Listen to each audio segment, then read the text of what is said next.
Hi மக்களே, எப்படின்னா இன்னைக்கு எனக்கு சந்தோஷமான நாள். ஏன் தெரியுமா? இன்னைக்கு தான் எனக்கு சேலரி டே. ஜாலியாக இருக்கு. கையில் காசு வரும்ல, அதனால சந்தோஷமும் சேர்ந்தே வருது.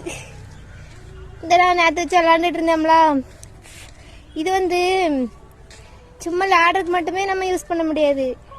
இது கேன்சருக்கு, உடம்பு வலிக்கு, முட்டி வலிக்கு எல்லாத்துக்குமே யூஸ் ஆகும். இது அதுக்கப்புறம் சுகர் பேஷண்ட்ஸுக்குமே யூஸ் ஆகும். வேற உடம்பு குறைக்கிறவங்களுக்கு இது ரொம்ப யூஸ்ஃபுல்லாக இருக்கும். இது எப்படி சாப்பிடணும்னா, இந்த சுடு தண்ணி நல்லா கொதிக்க வச்சு அதுக்குள்ளே இந்த செடியோட இலை, இந்த பழத்தெல்லாம் போட்டு நல்லா கொதிக்க வச்சு கொஞ்சம் மஞ்சள் போட்டு நல்லா கொதிக்க வச்சு அதை நம்ம இந்த தண்ணியை குடித்தோம்னா அது நல்லா நல்லது. சரியா? என்ன யூஸ் ட்ரை பண்ணி பாருங்க. சரி, வேலைக்கு போயிட்டாரேன். சம்பளம் வந்துச்சுன்னா சொல்கிறேன். என்ன டாடா.